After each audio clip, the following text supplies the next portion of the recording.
Olá, meu nome é Roberto Monte e estamos aqui para apresentar novamente, nesse nosso programa Lula 2022, a história do PT no estado do Rio Grande do Norte. E hoje vamos ter uma participação muito especial do companheiro Cícero Gomes.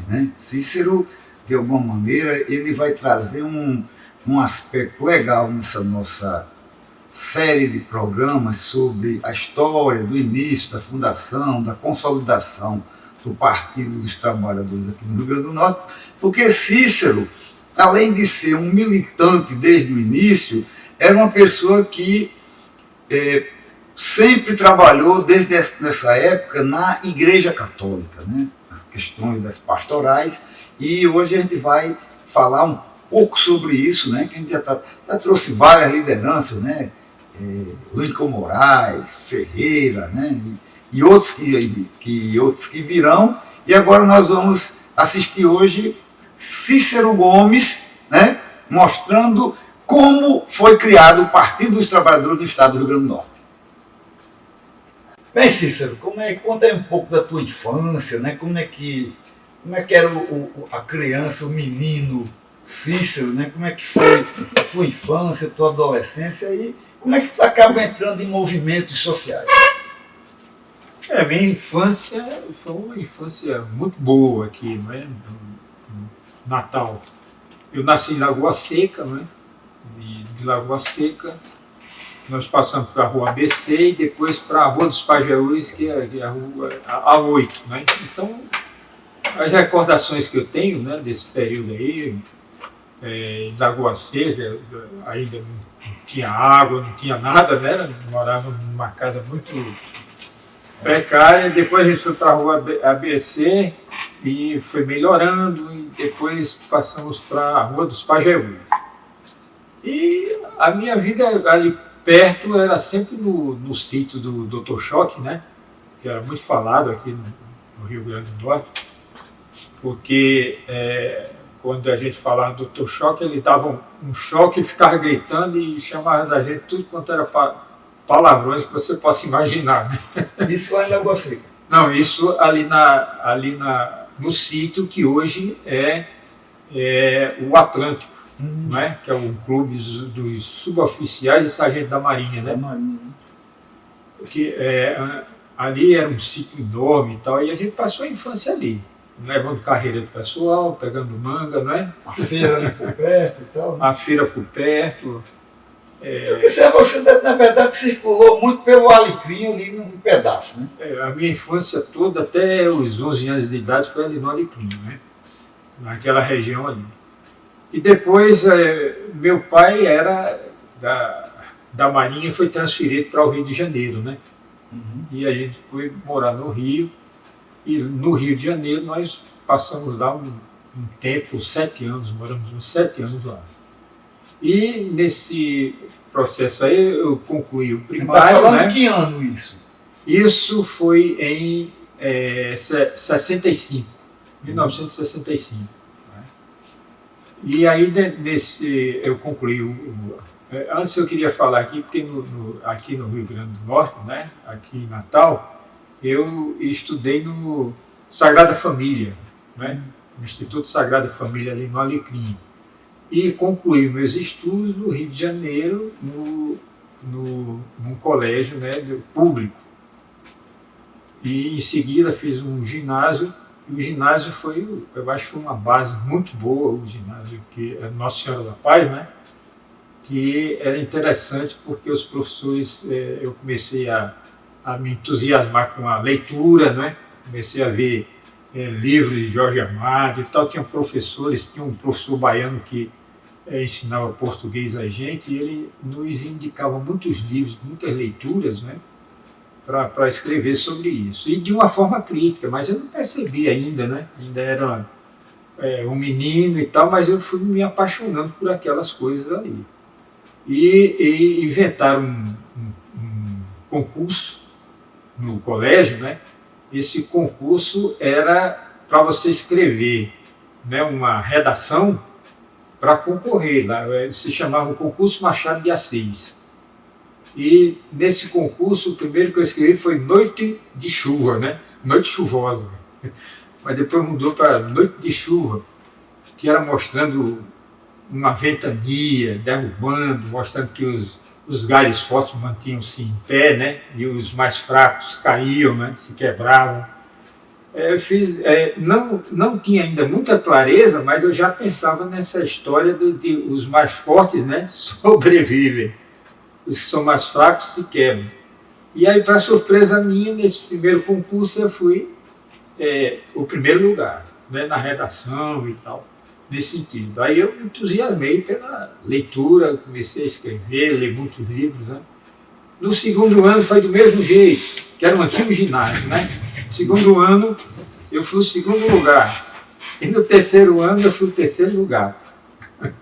Nesse processo. Aí, isso aí foi naquela Paralelamente à questão da leitura, você já gostava de desenhar, porque você é o cara que mexia muito bem com charge, né? Já eu gostava muito de desenhar nesse dia. Foi no Rio de Janeiro que eu desenvolvi isso aí, né? Fiz curso, tinha um colega lá chamado Sidney Campos, né? Ou Sidney Lima, que hoje é um chargista conhecido no Brasil todo, né? Nesse sentido. E nós fazíamos charges, né, e todo um processo de conhecer a anatomia do corpo e tal, né, tem livros sobre isso aí, livros de Jaime Cortez, e aí a gente foi se aprimorando, né, nessa arte do desenho, e às vezes até nós inventamos lá um curso de desenho para o pessoal do ginásio, para os amigos do ginásio. Aí pagava, né? A gente fazia a revistinha lá e tal, desenhando, mostrando os passo a passo, né? Que a gente levava para a escola e o pessoal comprava. Aí tem um grupo, né? E aquilo ali mantinha a gente para comprar outras coisas, como, por exemplo, os livros dos interesses da gente, jornal. Eu lembro que eu lia muito Pasquim na época, né? Gostava de ler o Pasquim com aqueles desenhos, né?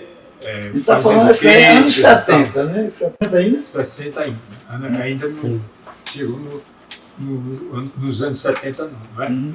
Então a gente fazia esses desenhos, eu fui desenvolvendo, né, nesse sentido aí, e nós chegamos a produzir alguns livros e tal sobre desenho, né? E eu me entusiasmei. Um grupo, né? Teve um grupo. Teve um grupo. A gente inclusive pretendia até formar uma associação, né, de desenhistas e tal no Rio de Janeiro. A gente sabia quando ia voltar de novo para Natal, né? Uhum. Aí de repente o meu pai foi transferido de novo para... Que ano? Para Natal. Foi nos anos... foi 71. 71. 71. Aí quando tu chega aqui, 72, você tem contato com o pessoal da Agrupec? Sim, aí quando eu vim para cá, né, para o Rio Grande do Norte, aí eu soube aqui que tinha um grupo, né, de desenhistas e tal.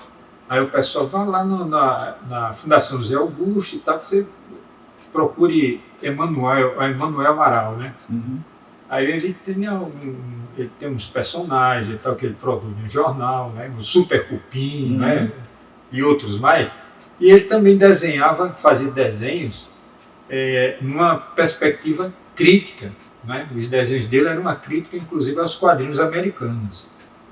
E aqui eu comecei a conhecer Moacir Cirne, né? Também tem um livro sobre isso, O Boom dos Quadrinhos, né? Uhum.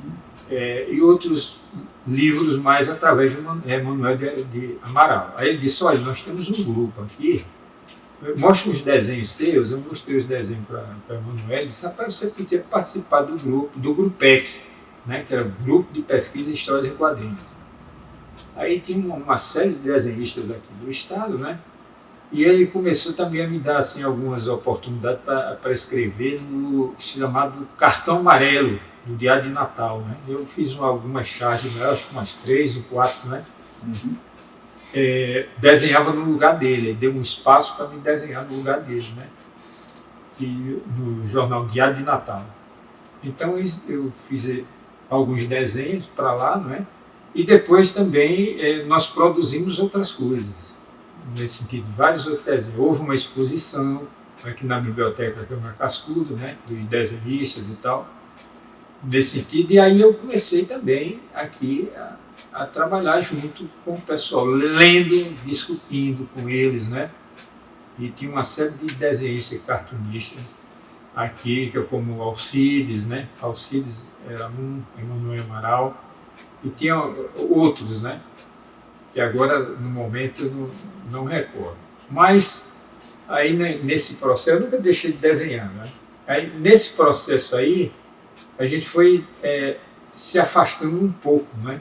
Porque eu comecei a participar de grupos de jovens, né? Fui convidado no bairro Nordeste para participar do grupo de jovens. Quem era o padre que acompanhava? Não, na época havia uma coordenação, né, em Natal. Não tinha um padre específico na área, né, para acompanhar a gente, mas tinha uma coordenação de um padre que era responsável, né, para trabalhar com esses grupos de jovens, que no caso era Hudson Brandão, né, padre Hudson Brandão. Então, com o padre Hudson, nós conseguimos, aliás, nesse grupo do AJA, né, que era a Associação de Jovens Amigos, né, que o pessoal voltava lá no bairro Nordeste, esse era o nome do grupo, a gente começava a fazer, ligando de uma certa forma, a metodologia da ação católica, né, que era ver, julgar e agir. Né. A gente começava a refletir sobre a realidade que a gente vivia, pegava às vezes uma passagem do Evangelho e comparava com a realidade que a gente estava vivendo. Aí nós começávamos a ver a realidade do bairro, como era que era a situação, por que era aquela situação existia. Já era uma época braba ainda, né? Era uma época braba. Né? Aí, por que aquilo ali existia, né? Por que essa desigualdade, por que pessoas moravam em casas melhores do que outras, né? A gente começou a pensar sobre essa realidade nas reflexões do grupo. Você lembra das pessoas que participavam desse grupo que você continuou tendo contato? Por exemplo, lá do bairro Nordeste, as pessoas, né, as que estavam mais assim na coordenação, que juntava as pessoas e tal, era Júnior, né, Júnior Demário, José Marques, né, José Marques, era Olavo Ataíde também. Olavo Ataíde, eu, não é? E outras pessoas que estavam mais novas. Mas esses 4, não é? Os 5 eram os que estavam articulando. A gente às vezes procurava falar nas escolas, né? A gente saía para as escolas, ia para um grupo das quintas e ficava fazendo esse revezamento. E tudo era com muito cuidado, porque naquela época era uma época difícil, né? Ainda estava rolando luta armada, esse negócio todo, né? Por exemplo, as reuniões, né, gerais, quando eu comecei, né, é bom até ressaltar isso, no grupo, eu era uma pessoa mais de ouvir, não é? E o pessoal me convidou, por quê? Porque eu tocava violão, né? Eu tocava violão e para animar, né? Em alguns momentos a gente cantava algumas músicas, estava no início, no encerramento. Né? De violão guará. E a gente começava, né, com essa animação aí, para tornar uma coisa mais, né, saudável nas discussões e tal. Discutir a realidade nua e crua, né? Mas ao mesmo tempo também ter aquela a música e o desenho que tornavam você mais sociável, né? Mais sociável no grupo, né? E aí nesse processo aí a gente ia, como é que se diz, se tornando um grupo mais sólido, né? Tem as pessoas que se engajavam mesmo para fazer esse trabalho e ao mesmo tempo a gente participava de uma coordenação de todos os grupos de jovens, né? Tinha as áreas, né? Petrópolis, tinha o pessoal das Rocas, tinha o pessoal do bairro Nordeste, o pessoal da Cidade da Esperança. Era a época que Hudson trouxe a guitarra elétrica, né? Isso. Isso já era tido como uma coisa para frente, né? Que tocava, inclusive, violão também, tocava, né? Violão. Hudson, né? Nesse sentido aí. Tu estava estudando aonde? Qual colégio? Quando eu cheguei aqui, eu estudava no Ateneu. Fui para o Ateneu. Isso que ano? Isso foi no ano de 70. 71. Não, desculpa, 72. 1972. Aí passa quanto tempo no Ateneu? No Ateneu eu passei 3 anos. Aí de 75 vai para onde? Foi porque eu já tinha iniciado no Rio, né? O antigo científico, né?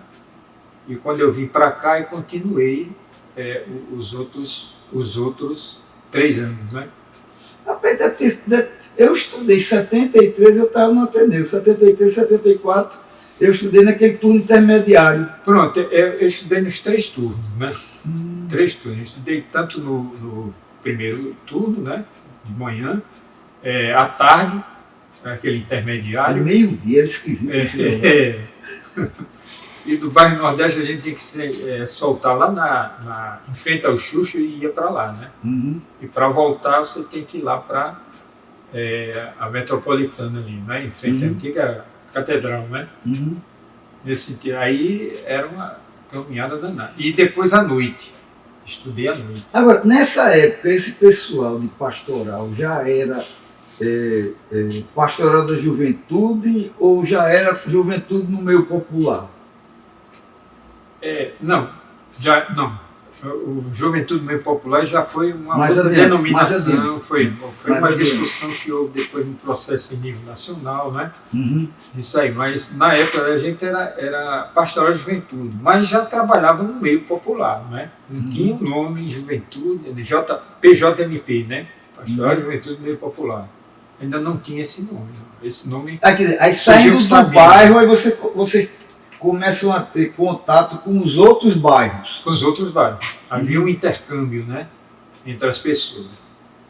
Com Célia, inclusive, que trabalhou no SAL um tempo. Né? Eu lembro de Célia. Né? Célia, que era da Cidade da Esperança, então ela articulava com o grupo lá e a gente, às vezes... Vocês começaram a ter contato com a cidade inteira, né? E com o Estado também, né? Aí depois isso foi se ampliando, que foi criada uma pastoral também no interior, não é? De juventude, do meio rural, e depois a gente começou a se articular. E tinha atividades, como por exemplo João Câmara, né? Em outras localidades, onde a gente ia para lá e ia apresentar. E a leitura já começa a opinião, movimento, aí começa todo também um processo de politização através da leitura, né? Da leitura.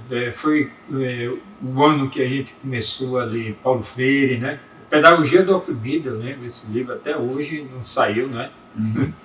Porque a gente lia e discutia no grupo. E depois você sai do bairro, começa a circular pela cidade. Quem mais você começa a circular em termos de pessoas, assim, das amizades, das pessoas que começam a ter contato com outras pessoas da pastoral?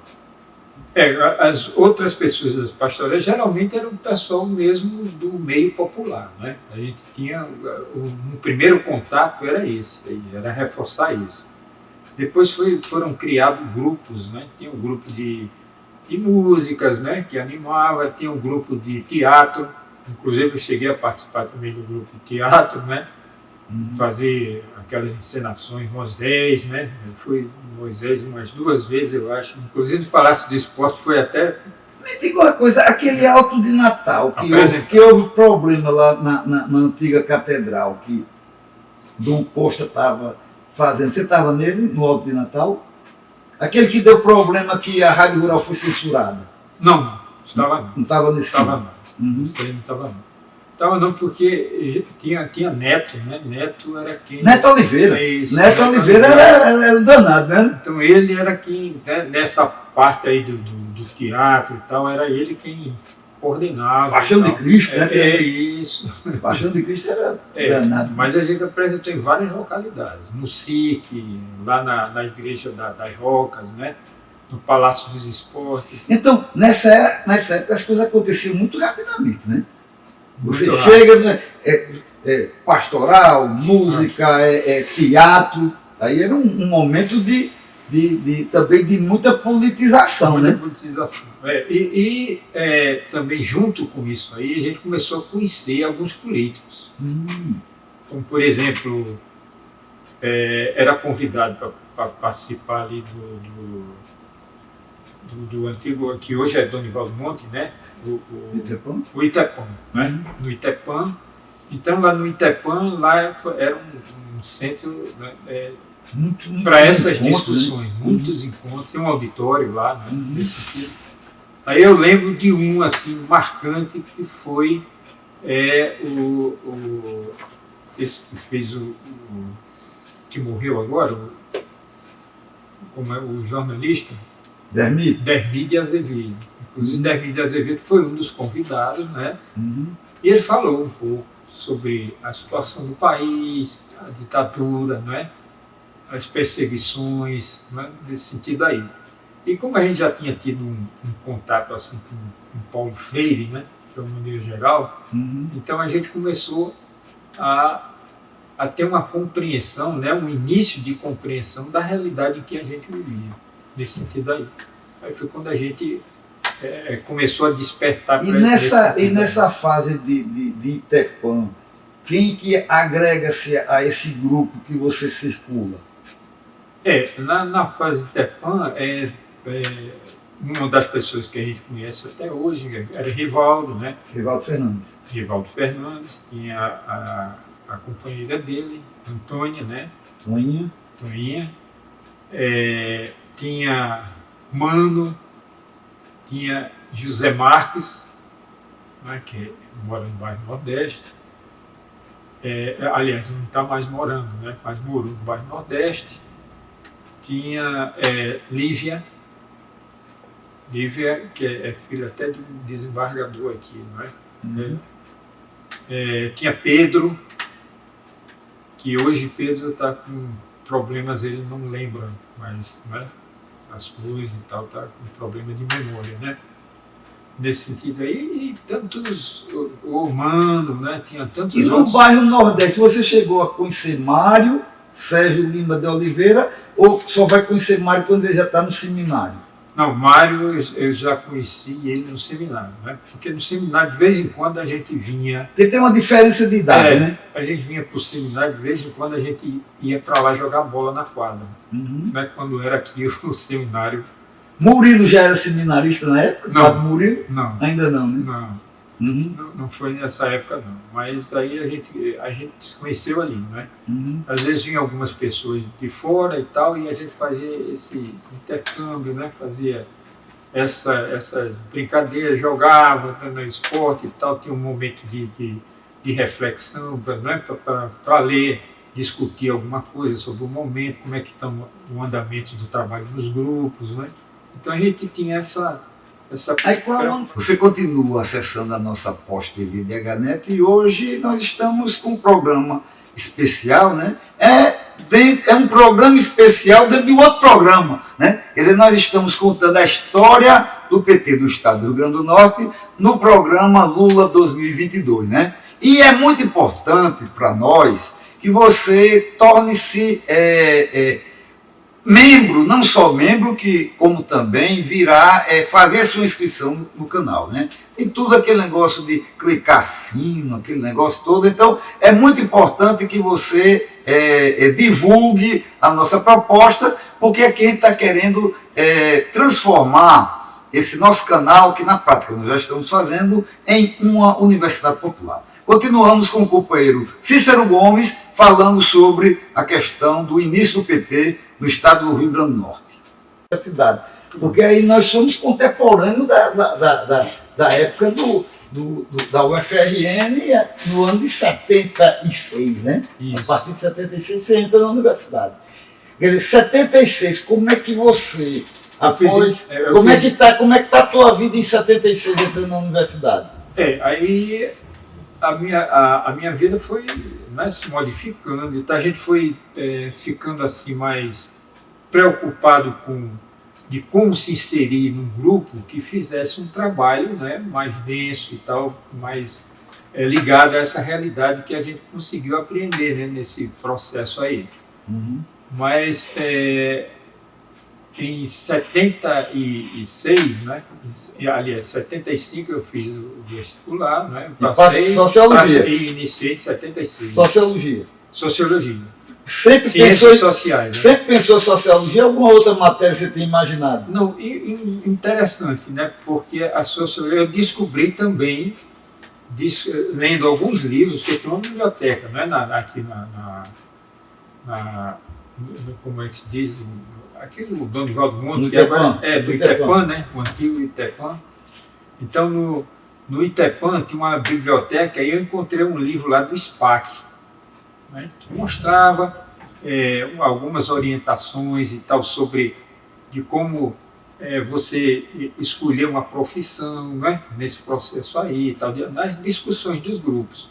E eu comecei a ler e eu disse, porque eu queria arquitetura, né? Nesse sentido aí eu comecei a pensar melhor e vi que com essa prática que a gente estava desenvolvendo nos grupos, né?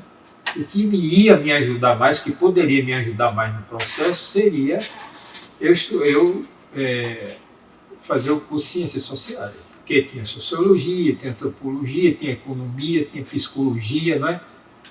Os vários de Filosofia, né?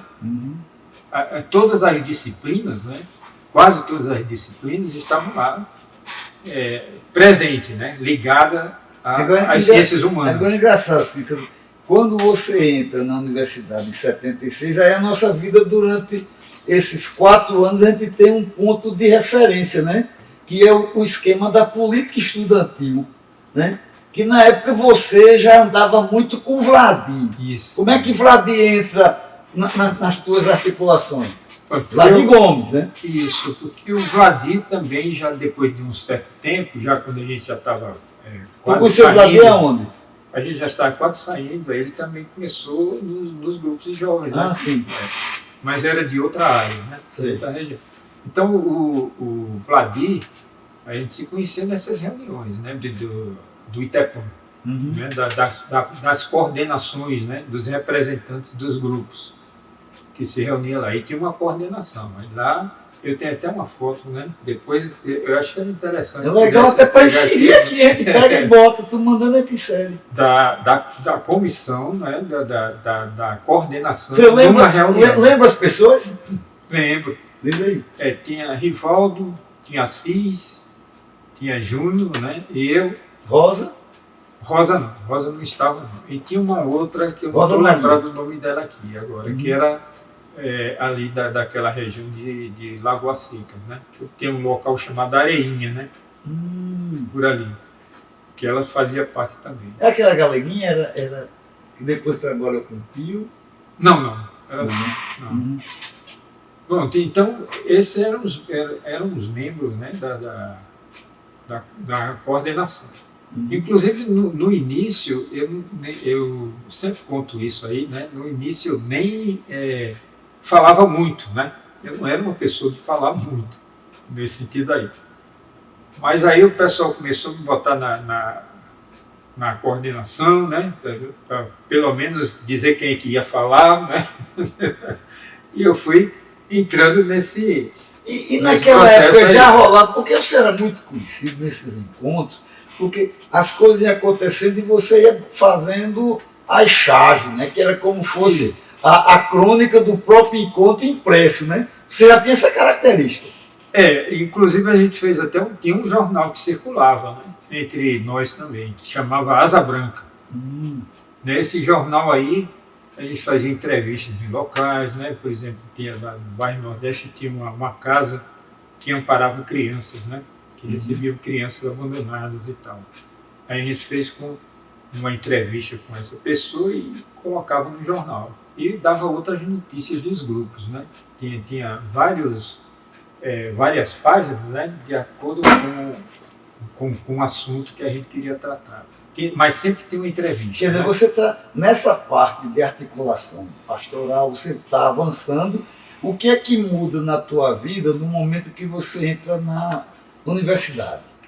Pronto, aí começou quando eu passei, né, no vestibular em Ciências Sociais, começou a surgir um novo universo, assim, a gente pode dizer assim, né, para mim, porque estava entrando e era uma exigência muito grande, né, assim, para mim, né, porque você além de estudar, eu comecei a me envolver com os grupos também. Algumas pessoas fizeram um convite para mim participar do Diretório Acadêmico de Ciências Humanas.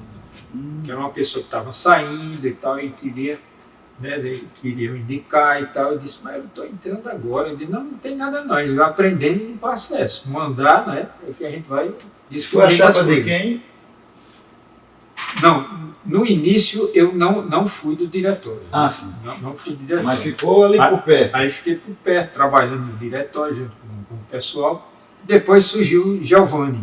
Ah, Giovanni. Né? Giovanni. Que era ligado à turma de Juliano, que era o pessoal da União de Trabalho, né? Da União de Trabalho. União de Trabalho, na realidade, foi... Que estava acabando o ciclo dele, né? Que o próprio Juliano estava saindo. Estava saindo. Mas, na realidade, a União de Trabalho foi uma união mesmo de forças, né? Vamos dizer assim, que era oposição dentro, não é? Contra aqueles diretórios que não caminhavam, não saía, não era... Não estava dando resposta para o que o momento, né, estudantil exigia naquele momento ali. Aí tem a história dos tiques, não sei o quê, tem uma série de... Bandejão. E outras, né, outras reivindicações. Une voltando, aquele negócio todo, né? Exatamente. Eleição direta e tal, né? Exatamente. Aí o Giovanni, aí a gente topou, não é? Fazer parte dessa União de Trabalho, né? Que tinha vários tipos de pensamentos envolvidos, né? Nesse momento aí. Aí, nesse processo aí, nós ganhamos as eleições, né? No diretório acadêmico. Aí tinha Sérgio Diep também, né? Sérgio Diep, é interessante. Ele surge ali, né? Exatamente. E tinham outros, né? Tinha um dos advogados que fazia parte, inclusive, do CCSA, que eu não estou recordando o nome dele aqui agora, né? Mas também ele foi importante nesse processo aí. O que acontece, eu fiz parte desse movimento CCSA, porque o primeiro que ganhou foi Gutenberg. Tinha Walter, estava lembrando, Walter Medeiros. Que chamava de Bossal, né? Bossal. E Walter já é daquela turma que era ligada ao Partidão, PCdoB e tal, né? Quer dizer, Walter estava... Aí tinha gente que era ligada ao PC, PCdoB, não é? Etc. Porque quando chega mais ou menos 77, a União de Trabalho perde um pouco a força. Aí o CCSA, pelo menos, aí entra Zé Fernandes, aquela turma, Zé Fernandes, Gutenberg, Tinoco, Eri Varela e tal. Aí a gente passa uns 3 anos tomando conta daquilo ali. O DCE era nomeado. E tinha todo aquele... Era um movimento que você tinha DCEs livres ou os diretórios, porque tudo ainda tinha o lance da ASE, né? O lance da ASE. A gente não tinha ainda a questão das manifestações dentro. E você tinha a questão da ASE. É legal, se você falar o seguinte, que como é que rolava em 76 mesmo, o que era o papel da ASE, quer dizer, você não tinha eleições diretas, só tinha para diretório, né? E CCSA, que era tudo junto. É bom ressaltar, né, que esse movimento todo que estava acontecendo era uma coisa que era acompanhada de fora. Né? Monitorada, né? Monitorada. A gente tem que lembrar que era um contexto de ditadura militar, não é? E no auge mesmo. A gente sabe que a ditadura acabou, né? Adriel Lopes Cardoso, né? Exatamente. Quando você era muito animado, eu dizia, Adriel está querendo falar com você, que era o cara da ASE, né? Quando a gente saía, por exemplo, nas campanhas da União de Trabalho, né, para os diretórios acadêmicos, no caso, quando a gente saía de sala em sala de aula, quando terminava, quando a gente voltava para a nossa sala de aula, aí a gente recebia um bilhetezinho assim, você vai ter que ir acompanhado para a ASE, para ser entrevistado lá, né? E lembra que outra coisa que tinha muito militar lá. E eles eram uma coisa malhada que eles usavam uma capanga, que você botava o esquema da arma, que a gente era totalmente monitorado, gravado e tal, era assim. Geralmente à noite, quando tinha a disciplina ciência política, não é? Geralmente à noite sempre tinha um militar que, inclusive, depois a gente conversando com eles e tal, e descobriram que nem passar em vestibular, nem nada, né? Eles estavam lá mesmo só para observar, né? O que é que se falava e tal, né? Dentro da sala de aula, sobre a política, né?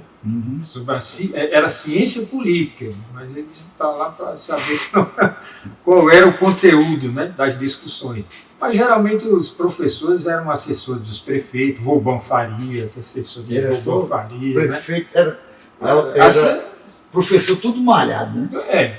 Tinha outro dedo que era, duro, né? Dedo duro. Tinha outro que era trabalhava junto à ESG, né? Que todos eram da ADESG, da escola. Não, aliás, a DESG. A Associação dos Diplomados da Escola. Porque era uma espécie de uma maçonaria. Isso. O cara fosse da DESG, ele já tinha mais chance de ser contratado. Como, por exemplo, que Ivon Císio, né? Que era da DESG, né? Que era um professor também de ciência política. Ali a gente já sabia. E qualquer crítica que aparecesse e tal, aí a gente já sabia que a ASE depois queria conversar com a gente. Para você ter uma ideia como uma coisa. Uma vez eu falei com um professor, quando é que nós vamos estudar como é o nome? Esse negócio de pesquisa eleitoral, como é o nome? Tem um nomezinho ali. O professor colocava como fosse uma coisa de outro mundo, sabe? Quer dizer, o esquema da política era abertura, mas ainda era época de frota, né? Era época de frota. Terrível, né? Aí como é que você se localizava nisso tudo? Não, só para fazer uma complementação, a história da ASE, né? O da ASE, como por exemplo, a gente não imagine aqui que a gente ia para lá e ia responder perguntas simples, não era não, era ameaça mesmo. As ameaças que o pessoal fazia. Então, por exemplo, eu lembro uma vez que eu fui e o Adriel falou assim, por que é que você está envolvido nisso? Eu disse, envolvido em quê? Ele disse, envolvido nessas coisas, de estudante ser contra, não sei. Não, não é ser contra, a gente está sendo contra o que é errado aqui dentro. Né? Como por exemplo, eu lembro que tinha a história do empréstimo, não tinha que os estudantes faziam? Um empréstimo, e você, quando saía de lá, você já era escravo daquele negócio, ia passar a vida inteira pagando aquilo ali, não é? Que você não... Era aquele Ney Lopes fez, que era um negócio, era um empréstimo universitário, um negócio assim, né? Aí ele falou assim, olha, não se envolva com isso não, porque você pode estar na rua e pode ter um mal súbito. Né? Ou então você pode atravessar uma rua e um carro bater em você. Aí ele disse, está ameaçando, então não, isso é uma ameaça.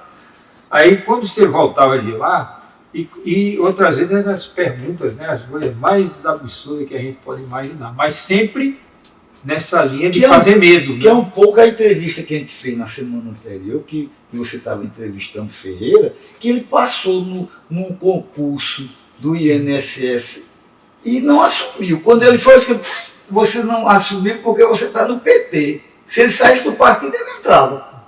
Então era um pouco isso, né? Quer dizer, quando você recebia conselhos, né? Conselhos e ameaças de um Adriel Lopes Cardoso. Adriel Lopes Cardoso. Além dessas outras coisas, os olheiros, né, que existiam dentro da disciplina.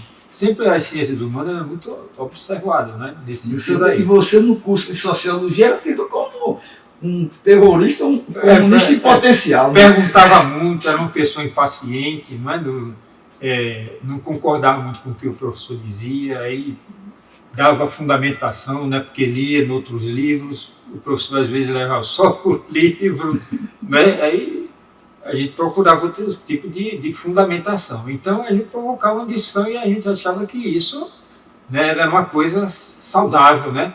Você está discutindo na ciência, que a gente está conversando, a ciência não tem uma coisa exata, né? É num processo que a gente vai descobrindo, né, as coisas vão aparecendo, né, através da discussão e da pesquisa, nesse sentido aí. Então, porque o fulano disse uma coisa, não é porque ele está certo. Né? A universidade existe justamente para a gente sentar, estudar, pensar, não é? E discordar ou não, e construir um outro caminho, uma outra perspectiva. Mas Cícero, entre 76 para 79, você entra na universidade, faz o curso de sociologia, começa a ampliar, E nesse meio tempo, a partir do final do curso, começa grandes mudanças no país. Isso. Né? Então, como é que você se localiza no meio disso tudo, naquilo que acaba sendo a formatação do PT, do Partido dos Trabalhadores do Rio Grande do Norte, e a questão da igreja, porque acaba sendo três coisas. Você saindo da universidade, aparece para você dois caminhos, né? O caminho do PT, da construção do PT, e você trabalhando em uma pastoral da arquidiocese. Como é que funciona isso? Lembrando, né, que as pastorais em nível regional, que a gente chamava de Regional 2, né, que era Alagoas, da CNBB, que era Alagoas, Pernambuco, Paraíba, Rio Grande do Norte. Então esses 4 estados tinham sempre uma articulação com outras pessoas. A gente discutia as coisas aqui e tal, mas a gente conversava também com a realidade da Paraíba, a realidade de Recife, né, de Pernambuco e de Alagoas. Então havia os encontros, geralmente em Recife. Todo mundo ia para o Jiriquiti, né? Porque o Jiriquiti era a rua da arquidiocese, né? Da arquidiocese. E Dom Helder ainda é o bispo, né? Eu lembro uma vez que a gente foi para um ginásio lá em Recife, né? Geraldão? Não, um ginásio de jogo era um pequeno mesmo, um ginásiozinho mesmo, né? E Dom Helder foi lá conversar com a gente. Estava um encontro de estudantes, né? E ele estava lá. Então, quer dizer, nós tínhamos uma articulação com outros estudantes de outros estados. Aí tem o teu contato com o Cajá, né? Divaldo Nunes. Como é que tu conheceu o Cajá? Divaldo Nunes da Silva. Nós conhecemos em Recife, justamente nesse processo de discussão, né, da universidade. Tinha uma pauta, né, em nível regional, mas que estava também em conjunto com outras discussões em nível nacional. E aí a gente começou a discutir também como era que nós poderíamos, né, contribuir para esse processo de politização, né, das pessoas, para essa realidade que nós estávamos vivenciando naquele momento ali. Então, Cajá, tinham outros, né, outras pessoas que participavam, principalmente de uma base muito grande em Recife. Né? Em Recife era onde tinha mais gente. Alagoas tinha poucas pessoas, umas 3 ou 4, né? E tinha também na Paraíba. A Paraíba também tinha muita gente, inclusive o Cajá é da Paraíba, né? Passou muito tempo. Inclusive passou muito tempo em Recife, né? Ele já fala até como pernambucano. Eu estava vendo aqui. Velho, isso é muito velho. Aí tinha Domingos Corcione também, né? Que ele veio muitas vezes aqui. Não. Não era não? Não. Mas já está, na verdade, na boca das coisas. Já começamos aqui, né? Na universidade, nesse processo aí. E aí a gente foi despertando e vendo, né? Que na realidade você precisava de outros instrumentos, né, para uma compreensão, para ampliar mais a compreensão da gente da realidade que nós vivíamos. Você está no meio disso tudo ainda estudante, né? E aí tem todo um processo até terminar o curso, né? Exatamente. Aí, nessa articulação, teve encontro na Paraíba, né, grandes encontros, teve curso de inverno que juntou gente de tudo quanto do país todo, né? Nesse sentido, e aí a gente já ia para participar da comissão que ia provocar uma discussão com os grupos, né? Era um grupo imenso, né? Nesse sentido aí. E nesse processo aí a gente se politizando também. Era uma universidade popular. Era uma universidade popular. Você aprendia mais nesse tipo de coisa do que a própria universidade. Isso. E tanto você voltando aí para Vladir, né? Você fez a pergunta de Vladir. O Vladir, nós fazíamos o mesmo curso.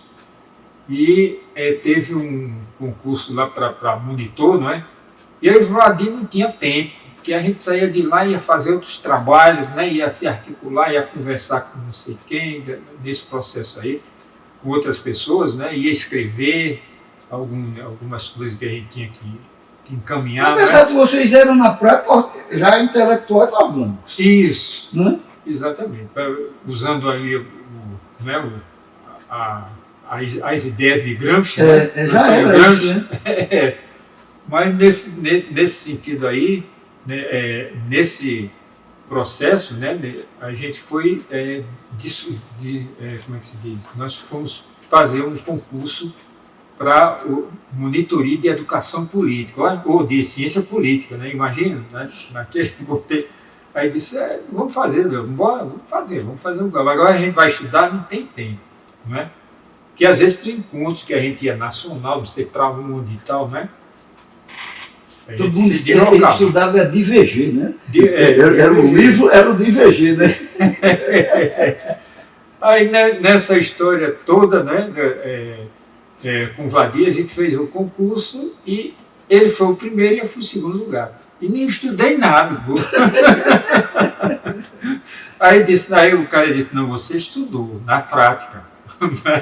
Você estava lendo, estava estudando, pegou você, né, concatenou as coisas e viu, né, as respostas óbvias que podia ser dada lá. Então a gente passou no concurso.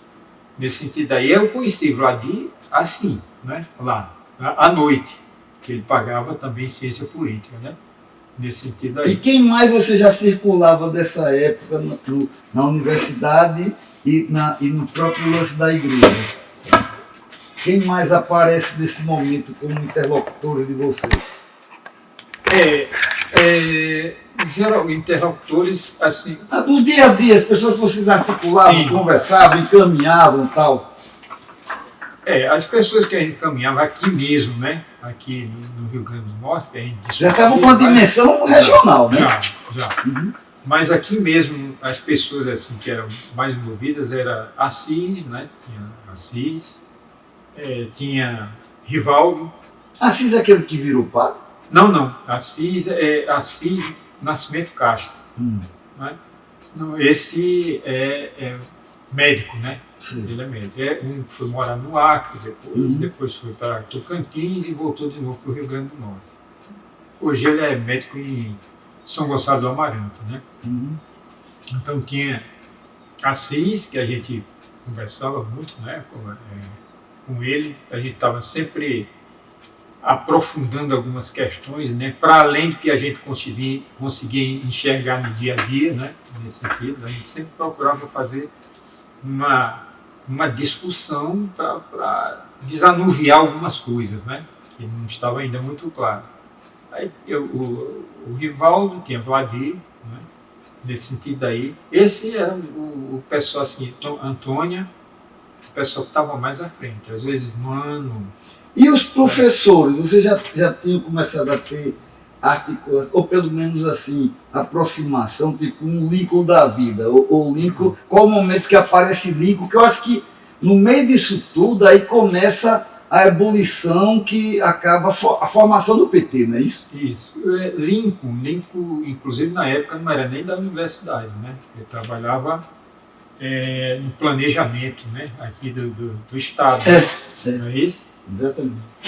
E aí a gente começou também, os primeiros contatos que eu tive com o Lincoln foi através disso aí. A gente queria algumas informações e tal sobre os planejamentos, ter mais elementos, né, para fazer uma análise melhor do que estava acontecendo aqui no Estado. Então os primeiros contatos com o Lincoln foi justamente aí. E aí a gente começou a, né, trocar outras ideias e foi aprofundando, né, e nós acabamos formando, a gente pode dizer assim, um grupo assim mais, não é, mais tenso para discutir, não é, esse processo. Aí foi quando iniciou a história, já no finalzinho, né, da universidade, começou o processo de criação do PT.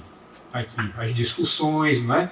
Qual foi o primeiro momento que você ouviu falar sobre isso? Como é que aconteceu isso? Já nessas reuniões que haviam dentro do próprio movimento estudantil, o pessoal já falava na construção de um novo partido. Não sabia ainda o nome e tal. Eu lembro que um dos nomes que era ventilado, né, justamente foi o PP, que era o Partido Popular, né? E aí depois ele foi, eu acho que foi Tancredo Neves, né? Tirou o nome de vocês. criou o Partido Popular e aí pronto, aí ficou a discussão, e agora, como é que vai ser e tal, qual é o partido que vai ser. Quer dizer, mas em 79, Moisés já pega é o primeiro eleito pela chapa Aroeira, né? Isso. Aí como é que começa o contato de vocês com Moisés, essa turma que sai da prisão política? Lembrando, por exemplo, que todo esse processo estudantil, foi bom você lembrar isso aí, para não passar em branco, né, que havia um movimento aqui, não é? Campanha da anistia, né? A campanha da anistia, um movimento, e a gente foi várias vezes lá naquela prisão lá de Itamaracá. Né? Então nós fomos Juliano, não sei quem e tal, esse povo tudinho. Né? Você chegou aí naquela reunião que acontecia lá na OAB? Foi. Do Comitê Norte Rio Grandense da Anistia, né? Foi.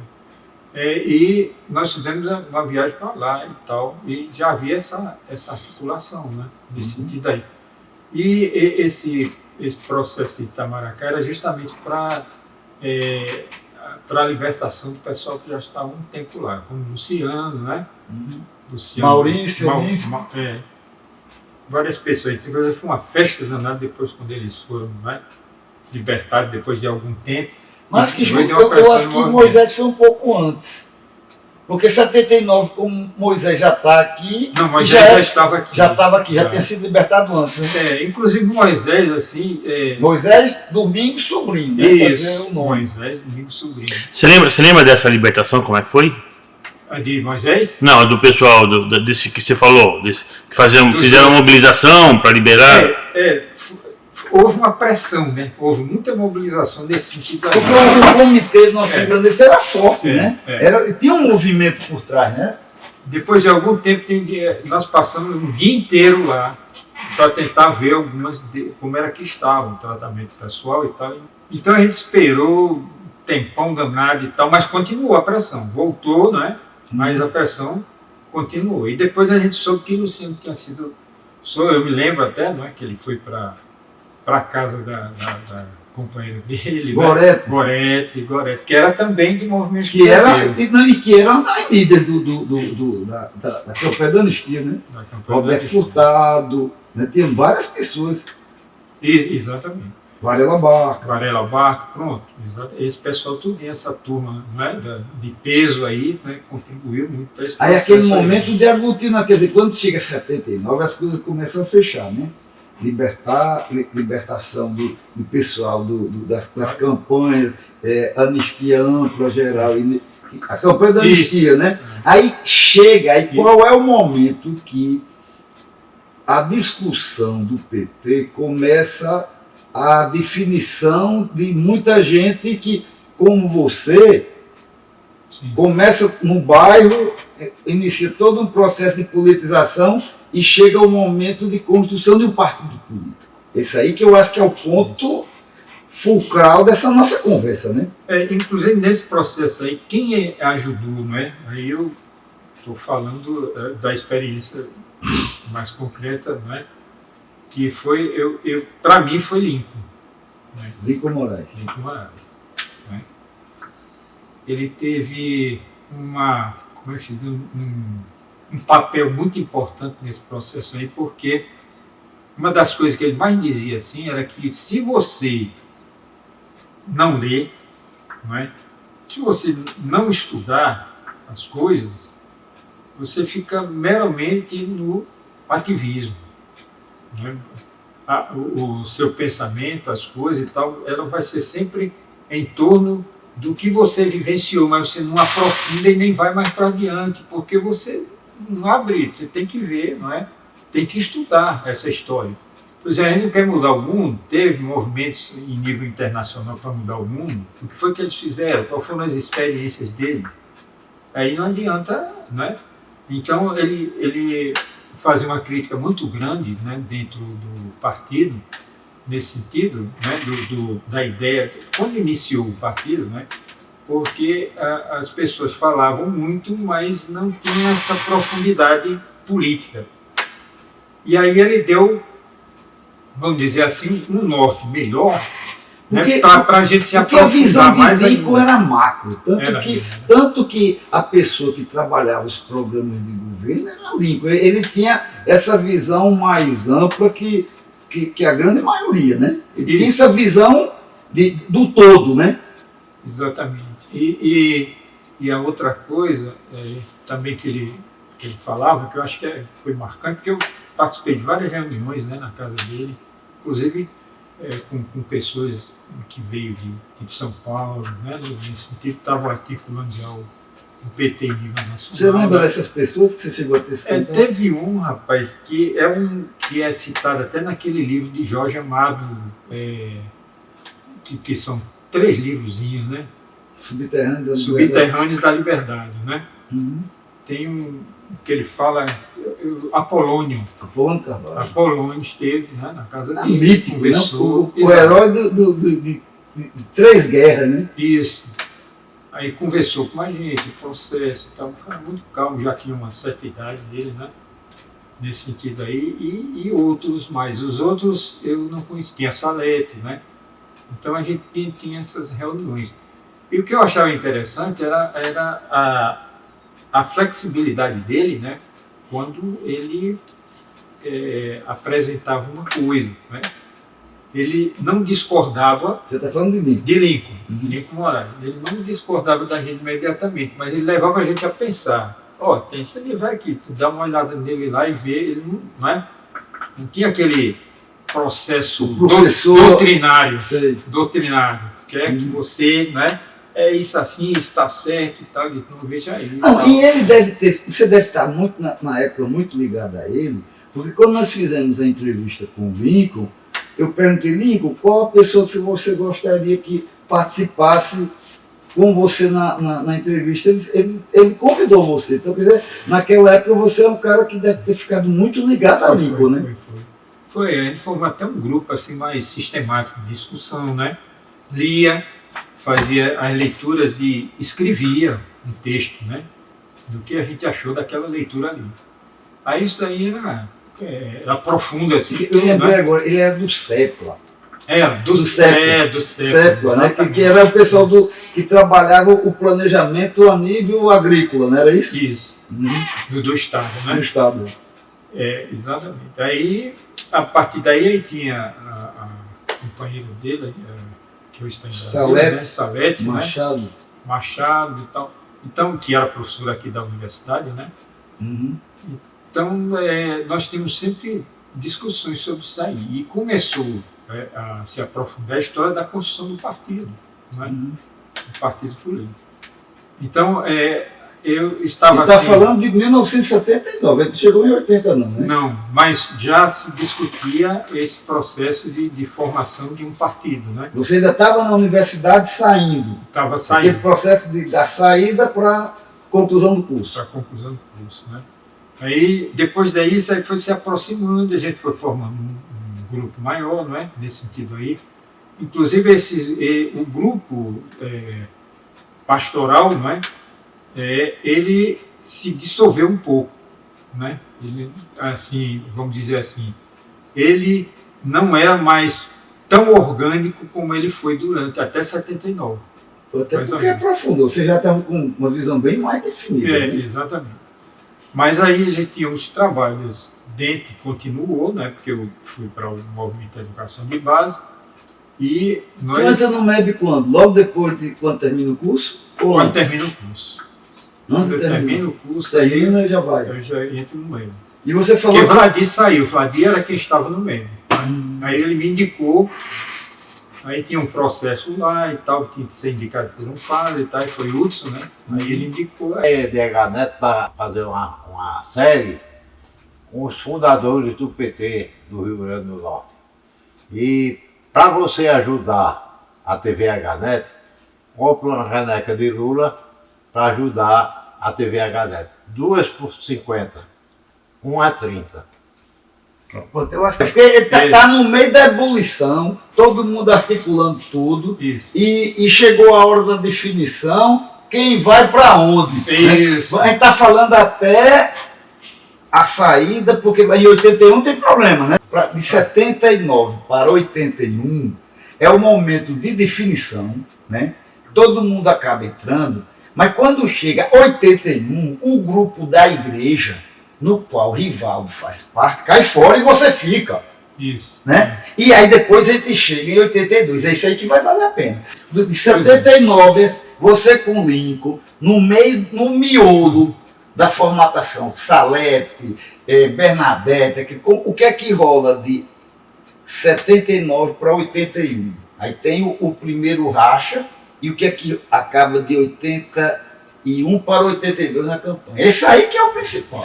Na realidade, o racha foi um pouco mais depois, né? Não foi assim exatamente em 81, não, porque teve ainda todo o processo de discussão do partido, né? Teve a reunião que o Ferreira já falou aqui, lá na casa do Moisés. No programa anterior, né, que a gente fez. Exato. Aí, e essa reunião era justamente para discutir a formação do PT e como era que ia fazer essa articulação, né? Aliás, tem um programa, era necessário a gente pensar num programa, né, nesse sentido, e foi aonde começou já o nome, né, do Partido dos Trabalhadores estava definido, né, nesse sentido aí. Então, essa reunião aí foi significativa, porque a partir dali, né, o PT começou a procurar uma sede e tal, né? A Avenida Manuel da Conceição começa a aparecer por aqui e tal. Exatamente, Manuel da Conceição, né? Inclusive para dar uma força também no movimento dos trabalhadores rurais, né? Que no caso só existia o sindicalismo aqui. Hoje em dia tem MST, tem, né? Tem MTTS, tem um bocado de movimentos, né? De luta pela terra, né? Mas o mais assim, a gente vai dizer que tem mais peso, né, é o movimento dos sem terra, né, aqui no estado, que depois foi aparecer posteriormente.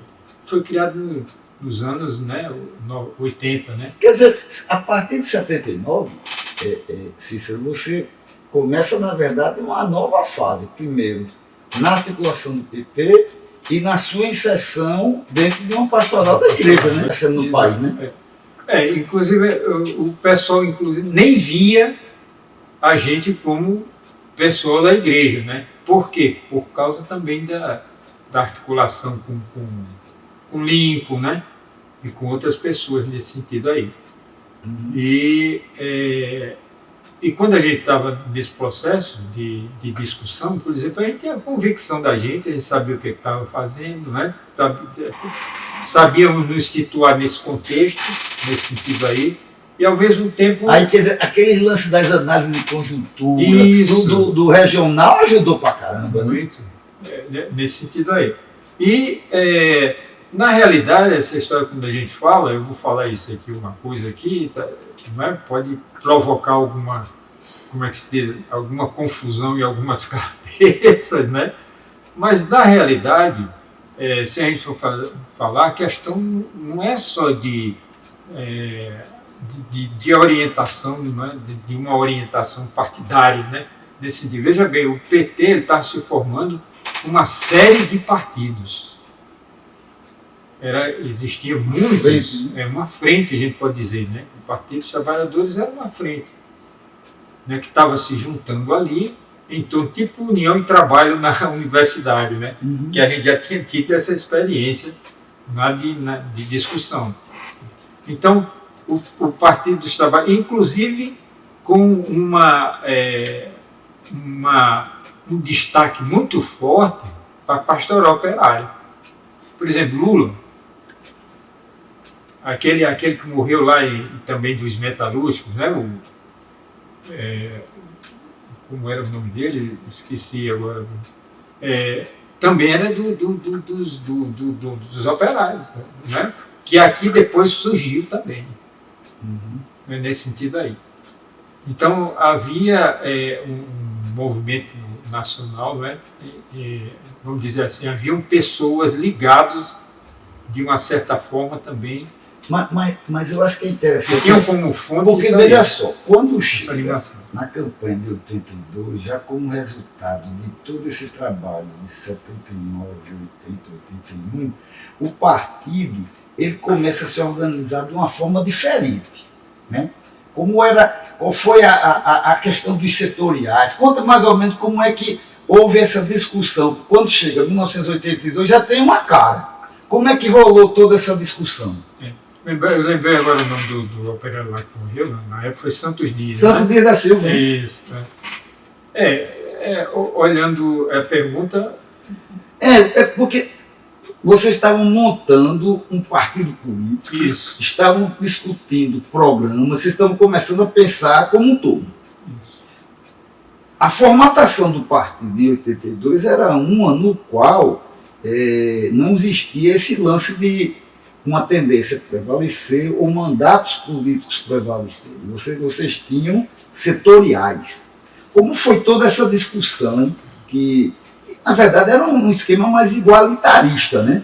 Como é que funcionou essa discussão que quando chegou em 82, o PT trabalha em cima de núcleos de base. Como é que funcionou toda essa discussão que chegou a essa prática em 82? Aí tinha uma contradição, sabe? Assim, Roberto, nesse processo aí tem uma contradição. Por exemplo, a gente estava querendo construir um partido, né, que tivesse bases. As bases que se tinham uma direção e, logicamente, tinha os núcleos. Para acompanhar também o processo e as decisões vamos dizer assim, da direção do partido, né? Mas isso tinha que ser discutido nas bases, como outras experiências que a gente via aqui, inclusive até o Djalma Maranhão, mal comparando, né? Não tinham os comandos e tal. Eles escutavam e tal, e depois... Né, de baixo para cima, né? De baixo para cima. Nesse processo, então, fazer esse trabalho nos bairros era fundamental. Isso aí deu uma sustentação no primeiro momento, né? Para o partido. Agora, lembrando, né, que ainda existia, eu não sei se ainda existe, né? Mas existia de uma certa forma, assim, vamos dizer assim, pensamentos diferenciados nesse processo de construção. Que tinha muitas cabeças, muitas concepções e tal, né? Aí você imagina uma eleição naquela época. Como, por exemplo, Lincoln escreveu, tem um livrinho dele, que foi até Alex Medeiros que fez, né? Uhum. Um livrinho que Alex está hoje noutra, né? Hoje Hoje já era. Ele é a antítese de tudo isso, né? Para ser elegante, né? Isso. Então ele fez como é que se diz, um cordelzinho de Lincoln, e lá tem as propostas. Mas se você for olhar, de uma maneira geral, né, os candidatos que saíram não tinham propostas, assim, vamos dizer, para articular essas propostas. Não era uma proposta que foi definida do partido. Né? O pessoal se lançou como candidato do Partido dos Trabalhadores, mas ainda não tinha um aprofundamento. Era muito incipiente. Né? Ainda era incipiente, até porque existiam forças diferenciadas dentro do partido, linhas, né? Eu lembro e a gente sabe que tem várias organizações, né? Hoje não, hoje a gente já não vê diluído, né? Essa coisa, não existe mais essa tendência, com as tendências tão fortes como era, né? No início, que era um momento inicial de o pau cantando. De formação, né? de diálogo, de tentar compreender, dar importância do partido para uma coisa maior, não é? Que se não se tem uma proposta de projeto para uma sociedade, quem tem uma proposta de projeto para a sociedade é o partido político, né? Nesse sentido aí. E como não tinha, né, nessa época, isso daí foi evoluindo. Na minha concepção, eu acho que hoje, né, algumas coisas mudaram, mas outras permanecem da mesma forma. Como, por exemplo, nós não podemos, enquanto Partido dos Trabalhadores, né, ficar fixado só nos mandatos. Tem que ter as bases, tem que ter as discussões. As bases não são do mandato, é do partido. Não é? Pelo menos a compreensão que eu tenho hoje do Partido dos Trabalhadores deveria ser essa, não é? Nesse sentido aí, porque senão isso tem uma tendência a gente a fazer a mesma coisa que os outros. Na verdade, a pessoa políticos é dona profissionais do fazem. mandato. Né? Você não conhece e está discutindo, viu, Romulo, na última reunião, que a gente não tem notícia de alguém que ganhou algum mandato parlamentar e que abriu mão para um suplente. Quer dizer, quando a pessoa ganha, ele segura e não abre. E isso, se a gente não sentar, não é? Por exemplo, acontece as reuniões de partido e tal, mas não sei o que está sendo discutido nesse processo. Se há essa preocupação, se não tem, não é? Nesse sentido aí, de que a gente, para ser um partido mais forte, teria que Mas ter vamos voltar para esse sólido. período de 79 a 81, depois a gente volta para fazer a análise do que foi para trás. Vamos discutir o que foi trabalhado, que acabou em 82 numa primeira campanha. O que é que, mesmo que com muitas visões diferentes, etc., o que é que você acha que foi importante, que deu a cara, né, deu a personalidade e a identidade do PT? A gente pode dizer assim, logo no início, né, dentro desse período aí, o PT, as manifestações foram feitas aqui, né? Inclusive a gente saía numa carreata com 10 carros, 9 carros, e o pessoal vaiando na rua, né?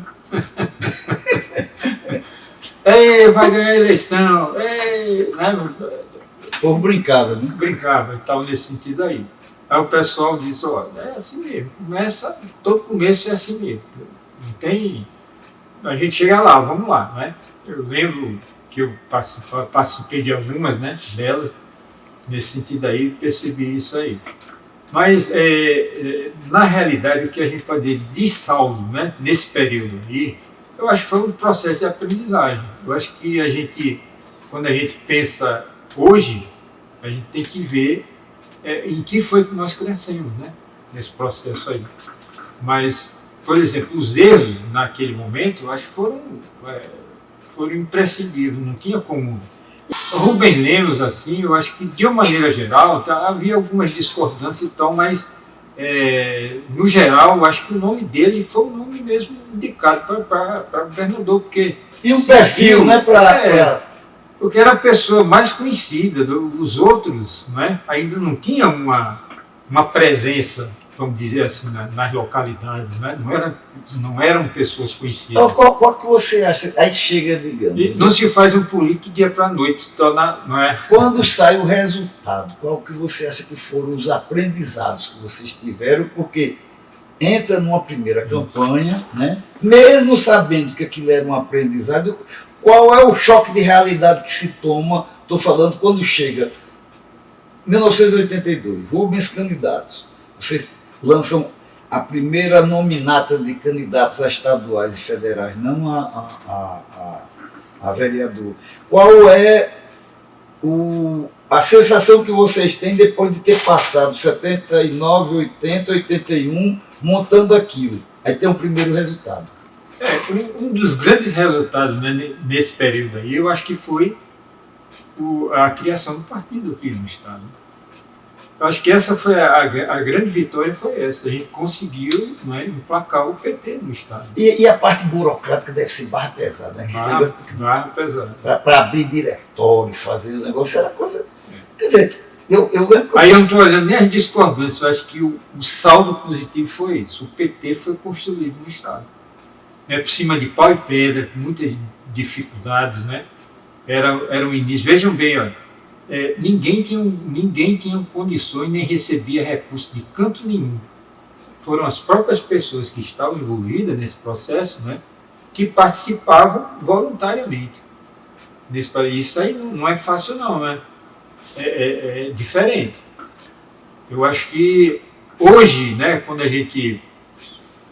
Mas aí a gente vai discutir isso mais para frente, né? Então a gente chegou em 82 em diante, aí você começa a ter novas eleições, chega em 88, você tem a Constituinte, né? Isso. Aí quer dizer, eu acho que de 82 em diante, há todo um processo de ebulição no país, né? Aí o que é que você acha que Eu acho que o momento que o PT pega a musculatura é aí, né? Exatamente. A história da Constituinte foi importante. Então, para chegar a isso, você sai de uma articulação... Mas vocês viram isso aí? Não, isso é patente, não tem nem o que conversar. O que eu estou dizendo é o seguinte, você sai de 79, chega a 82, várias campanhas acontecem, você passa pela Constituinte, né? O partido pega toda uma musculatura, aí quando chega no início do século, o PT ganha o poder. Eu queria que tu pegasse da campanha de 82 até todas as tentativas, né, até quando o PT ganha. Né? Eu acho que a gente fecha esse ciclo de formação, consolidação, né, ampliação, quer dizer, você começa a ter... Porque é engraçado, quando você começa a conversar, e a gente está fazendo essas discussões todas, cara, anos 80 ninguém falava de modo petista, nada não. Aí você falava de Lages, né, em Santa Catarina, aquelas bandas. Depois você começa a ter Janduís, você começa a ter Icapuí, aí começa Erundina, ganha, fulano ganha, etc, etc. Então, a partir daí, o PT, de alguma maneira, consolida-se através de várias derrotas, mas com sucessivos e contínuos avanços, né? Tem a questão da musculatura. Como é que você se localiza nisso tudo? Nesse processo. Olha, minha situação, né, nesse processo aí, como outros companheiros também, né, que trabalharam, ou trabalham na igreja, foi cada vez mais de aproximação, né, com o Partido dos Trabalhadores. E o interessante é que mesmo diante, né, para algumas pessoas, né, não avançou nada, mas se a gente for olhar historicamente, a gente vai ver que houve um avanço muito significativo, né, de organização. A gente está falando aqui... Mudança de paradigma. De paradigma, exatamente. Hoje o partido é uma realidade. É uma realidade. Né? A gente pode dizer assim, tentaram destruir e não conseguiram. Não conseguiu. Veja que não foi brincadeira, não. Foi forte, né? Contando com a imprensa, né? A imprensa oficial e tal. Nesse sentido aí, o próprio setor jurídico, né, também contribuindo de uma certa forma para isso aí. Os aparelhos de Estado todos contra, né? Os aparelhos de Estado, nesse sentido aí. E mesmo assim, não conseguindo destruir a imagem, por exemplo, de Lula. Não é? Não, nem do partido. Né? Porque senão não teria eleito a de fato uma governadora, né? Não teria o acampamento lá de Curitiba, né? Se não tivesse. Não teria. E aquilo ali foi o quê? Mais de 500 dias. O movimento Lula Livre, né? Mais de 500 dias aquele movimento Lula Livre, né? Em todo o país, não parou. Né? E outra coisa interessante foi a vinda de vários nomes, né, internacionais visitar Lula. Edivan Martins. Aí eu quero para tu falar. Vai?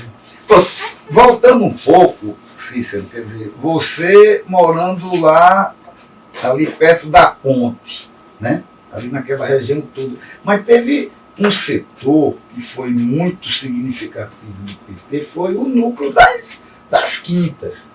Né? Qual o contato que você tinha com esse povo? Qual era a relação que você, ali, tão próximo de você? O grupo das Quintas Bairro Nordeste, a gente sempre teve uma articulação, né, junto. Inclusive, depois que nós saímos, ainda continuou nesse sentido aí. Tanto é que Olavo, né, tinha uma aproximação muito grande com o pessoal das Quintas, né? O pessoal do grupo de jovens. Aí tinha Edivan, né, tinha Edson, tem várias pessoas. A esposa e tal, e tem Rosa, né?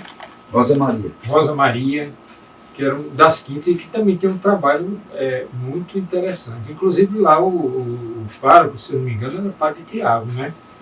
Ele sempre estava lá e tal, o Padre Tiago naquele... Né? Ele sempre teve um trabalho junto às populações, né? Principalmente com os médicos, nesse sentido aí. Inclusive, Assis, esse que eu falei para você, né? Ele trabalhava num período que ele já estava quase concluindo. Né? Essa proximidade das quintas com o bairro Nordeste e com o Rivaldo sendo essa pessoa, quando o Rivaldo sai do partido em 81, como é que fica o jeitão desse grupo? Assim, sai muita gente ou como é que fica isso? Não, na realidade, Rivaldo ele não saiu, não foi em 81 não, foi mais para frente, um pouquinho, né? Mas antes de 82, né? Antes da campanha. Em 82 ele já não faz a campanha de Rubens. Não, mas ele saiu um pouquinho mais para frente. O rompimento dele foi um pouquinho mas mais ele fez a campanha de Rubens? Não, mas aí a campanha de Rubens é aquela história que ele está falando aqui no certo, início, né? Dos grupos, né? Aquela história eu pensei que ele tinha saído em 81. Não, ele saiu mais para frente. Entendi. Foi aí quando houve uma, vamos dizer assim, uma separação do partido, né? Que ele tinha mais uma ligação com ele, né? Mas a tendência era ele sair como candidato, né? Mas porque na verdade ele vai para o MDB, né? Isso. Na realidade é porque o que aconteceu foi que o PCR, né? Ele foi para o MR8. Né? Já junto no meio disso. Isso, aí quer dizer, a grande maioria do partido foi para participar desse outro grupo.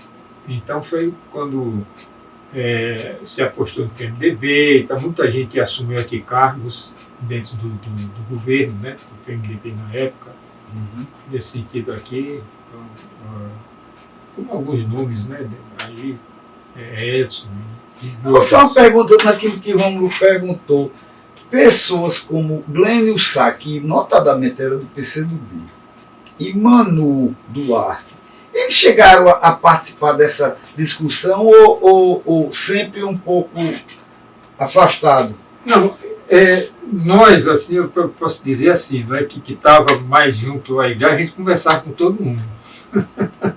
inclusive com o Glênio Sá a gente teve, eu conheço a companheira de Glênio, né?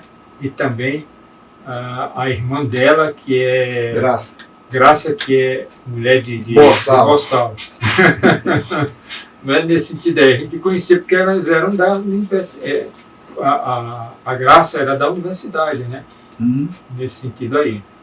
Então a gente já se conhecia e nós conversávamos, inclusive convidávamos ele lá para o diretório acadêmico de saúde. Mas o Glênio chegou aí para essas discussões, o próprio Manu ou não? Foi, a gente tem todo mundo conversando, mas na hora do pega para capar não entrou. Manu, inclusive, nós participamos junto com ele, né?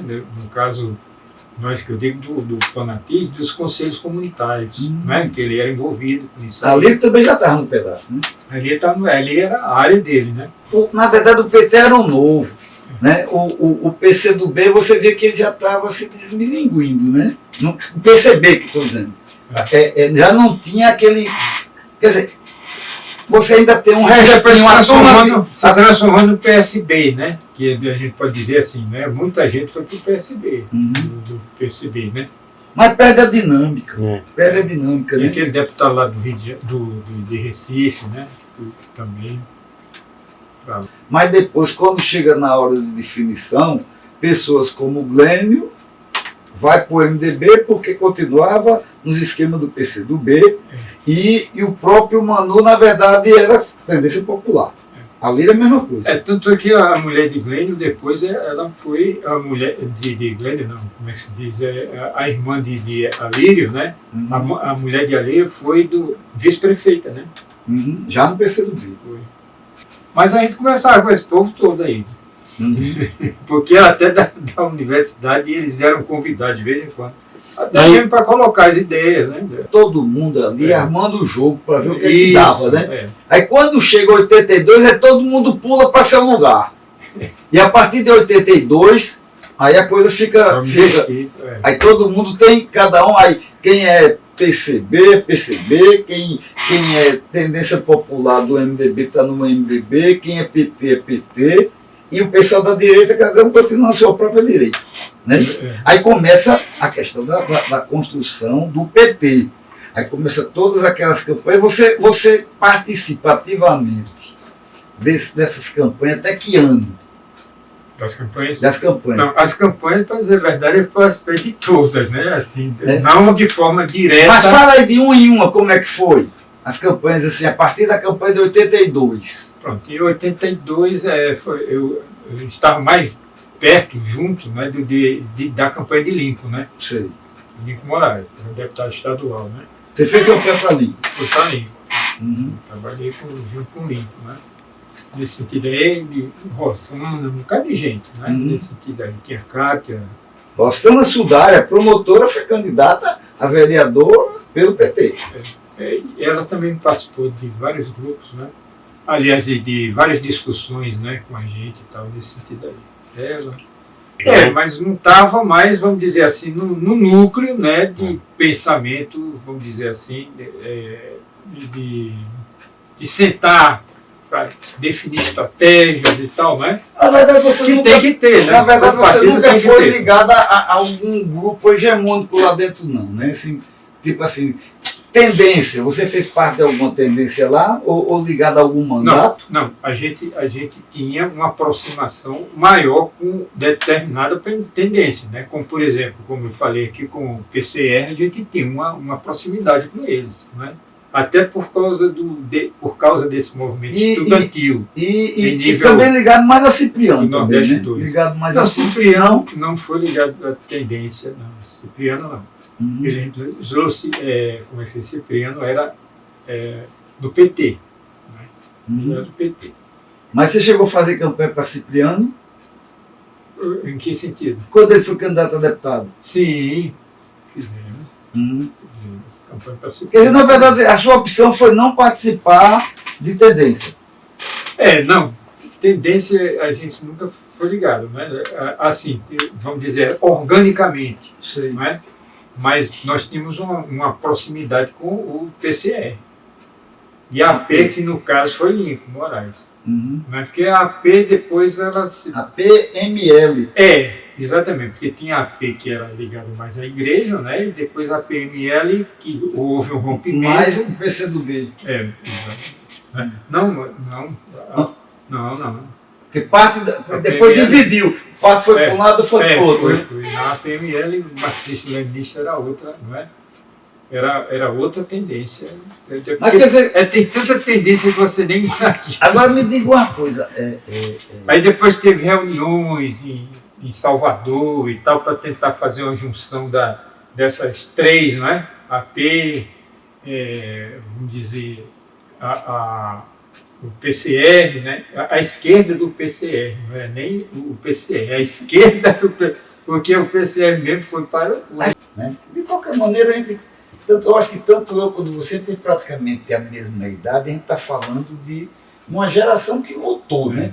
Eu gostaria que você fizesse assim, uma conclamação, né, à militância para que assista, participe. E qual a importância que você vê a gente fazer o levantamento de ouvir os velhos militantes, né? Ouvir os militantes médios, como a gente está pegando uma primeira geração do PT, já está, além de mudanças estruturais, de fundo, de tecnológica, a gente tem hoje uma mudança geracional.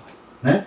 Como é que tu acha a importância, digamos, da necessidade de a gente continuar fazendo esse tipo de programa que, na verdade, você está nos auxiliando, não só dando entrevista, porque começa logo o seguinte, quando a gente perguntou a Lincoln Moraes, Lincoln, a gente está querendo alguém que nos ajude a lhe entrevistar. Ele disse, Cícero, quer dizer, hoje, por algumas contingências, você estava aqui ontem, né? Quer dizer, a gente gravou hoje, né? Tanto com você quanto Ferreira, e você estava aqui, você estava perto de Ferreira, né? Qual a importância para a gente, de alguma maneira, criar essa relação de militantes de várias gerações, de 1000 cabeças, para saber que as pessoas tenham uma noção o que foram aquelas lutas iniciadas no final dos anos 70, né?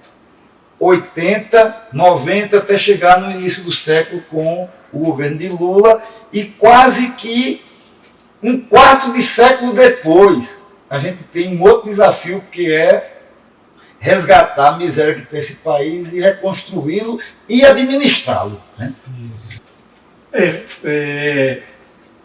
É importante também, eu acho que todos nós temos que começar a acompanhar, não é? O resgate desse processo de construção do Partido dos Trabalhadores, e a gente começar a ver e a perceber que o Partido dos Trabalhadores, ele não é uma coisa que ele está existindo a partir de hoje. Ele tem todo um processo, teve pessoas que construíram esse partido, teve pessoas que deram até a vida, né? Nesse sentido aí, não, vamos dizer assim, que foram mortos por uma ditadura, mas acabaram morrendo mesmo pelo trabalho, né? Que tinham nesse processo aí. E mostrar é importante a gente também apreender que a juventude hoje, a juventude que está dentro do partido, fazendo o Partido dos Trabalhadores, percebam que o partido ele não surgiu hoje. Ele teve todo um processo, teve umas gerações, né, que foram construindo nesse processo aí o Partido dos Trabalhadores.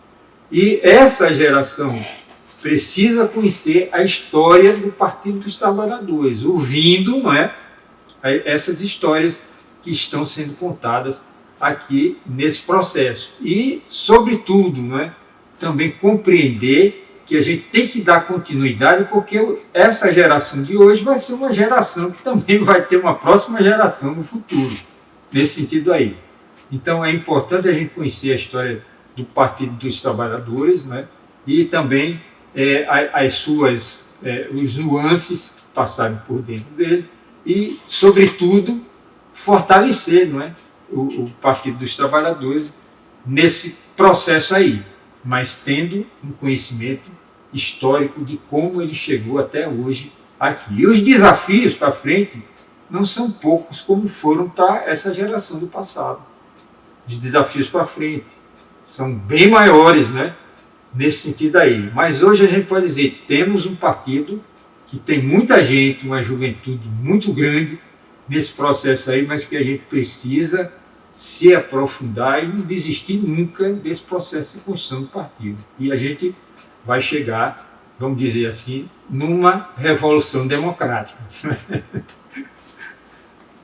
Bem, pessoal, esse foi o último bloco, né, que nós fizemos desses depoimentos que nós estamos lançando, né, aqui na nossa pós-TV DHNet sobre a história do Partido dos Trabalhadores no estado do Rio Grande do Norte, né? Então, hoje nós tivemos aqui a participação, né, do companheiro Cícero Gomes, né, que falou, né, da sua participação desde o início. Quer dizer, Cícero é um cara muito discreto, mas ele sempre esteve muito bem articulado em todas essas questões macro de formatação e da consolidação do Partido dos Trabalhadores aqui no estado do Rio Grande do Norte. Semana que vem tem mais.